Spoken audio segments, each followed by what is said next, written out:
সুপ্রভাত। শুরু করছি পিসি বার্তার পথের পাঁচালী। সাতক্ষীরার দিন দিন শিক্ষিত বেকার বাড়ছে, কর্মসংস্থান বাড়ছে না। সুন্দরবন টেক্সটাইলের মতো একটি ভারী শিল্প প্রতিষ্ঠান সাতক্ষীরায় থাকার পরেও দীর্ঘদিন বন্ধ, এবং সেখানকার কর্মরত শ্রমিকরাও নতুনভাবে বেকার হয়েছে। জাসদ বাসদ বাংলাদেশ, জাসদের মতো ওয়ার্কার্স পার্টি সিপিবি তারা দীর্ঘদিন ধরে সাতক্ষীরার নিরিখে কর্মসংস্থানের বিকল্প রাস্তা খুঁজছেন। এখানে দাবি উঠেছে, একদিকে যেমন রেলপথ সংযোগ করা হোক, সাতক্ষীরায় একটি পূর্ণাঙ্গ বিশ্ববিদ্যালয় গঠন করা হোক, ইত্যাদির মতো দাবি দীর্ঘদিনের। কিন্তু সবথেকে বড় জটিল পরিস্থিতি যেটা সৃষ্টি হয়েছে সেটা হচ্ছে শিক্ষিত বেকারদের নিয়ে। লেখাপড়া শিখে কর্মসংস্থান হচ্ছে না, বিদেশে ছোটবার চেষ্টা করছে, বাড়ির শেষ সম্বল ব্যয় করে কেউ কেউ বিদেশে যাচ্ছে। কিন্তু কি হচ্ছে পরিণামে? এই ছেলেরা যারা গায়ের ঘাম বিদেশের মাটিতে ফেলে জীবনের ঝুঁকি নিয়ে কাজ করছে, কেমন আছে তাদের পরিবার?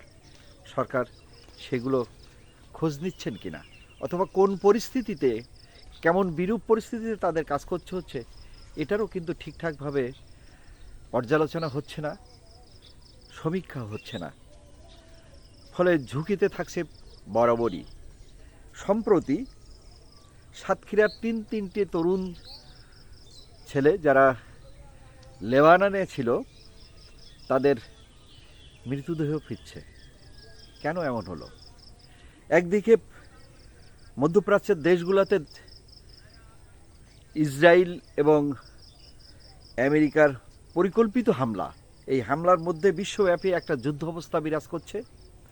আর ঠিক সেই পরিস্থিতিতে সাতক্ষীরার ছেলে শুভ লেবাননের একটি বাড়ি যে পাহারা দিত, সে বাগানে কাজ করত, সেই বাড়ি এবং বাগানের উপরে ইসরায়েলের ড্রোন হামলায় এই শুভর মৃত্যু ঘটেছে।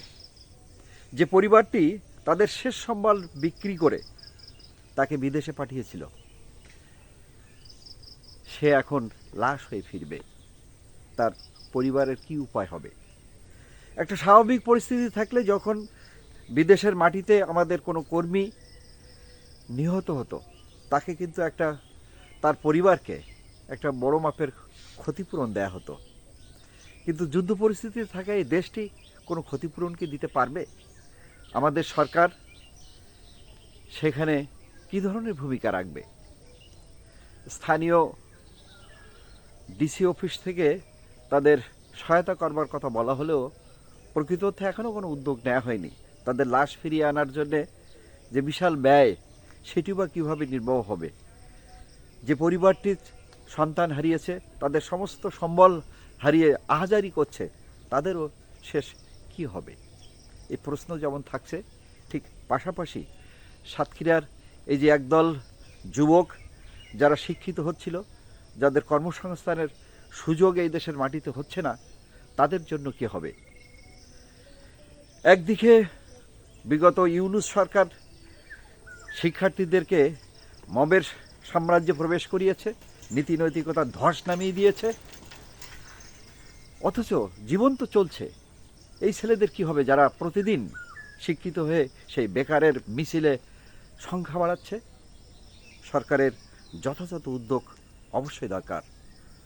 সাতক্ষীরাকে সুন্দর সাতক্ষীরা হিসাবে নিতে চাইলে সুন্দরবন টেক্সটাইল মিল খুলে দেওয়া দরকার, সাতক্ষীরায় রেল সংযোগ হওয়া দরকার, সাতক্ষীরার যে কৃষি, ফল চাষ, বিশেষ করে আম এবং কুল, সেটাকে পরিকল্পিতভাবে সংরক্ষণের উদ্যোগ নেওয়া দরকার। কৃষিজ পণ্যকে ব্যবহার করে যে শিল্প কারখানা, সেগুলো প্রতিষ্ঠার উদ্যোগ নেওয়া দরকার, যাতে কর্মসংস্থান বাড়বে, সাতক্ষীরার বেকার ছেলে মেয়েদের কাজ হবে, তারা সমাজে বোঝা নয় শক্তি হিসাবে আসবে, সমাজকে এগিয়ে নেবে, সেই প্রত্যাশায় আজকের পিসি বার্তার আলাপচারিতা এখানে শেষ করছি।